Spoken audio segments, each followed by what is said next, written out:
গুলো ঝুড়িতে বেড়ে দেয়। টোনা ঝুড়ি মাথায় নিয়ে রকিকে নিয়ে বাজারের উদ্দেশ্যে রওনা হয়।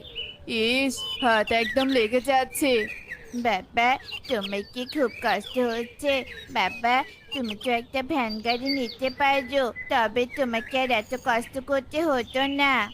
বাবারে, এই পাপড় বিক্রি করে কোনো রকম আমাদের সংসার চালাই। ভ্যান গাড়ি কেনার মতো সামর্থ্য নেই রে বাবা। কথা না বলে তাড়াতাড়ি পা চালা। এরপর তারা আর কিছু না বলে তাড়াতাড়ি পা চালিয়ে বাজারে চলে আসে। এসেই তারা পাপড় বিক্রি করতে থাকে।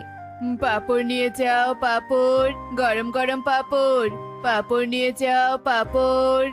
গরম গরম পাপড়ের কথা শুনে অনেকেই টোনার কাছে আসে পাপড় কেনার জন্য। টোনা একে একে সবাইকে পাপড় দিতে থাকে। ধীরে ধীরে টোনার ঝুড়িতে একটা পাপড় ছাড়া সব পাপড় বিক্রি করা হয়ে যায়।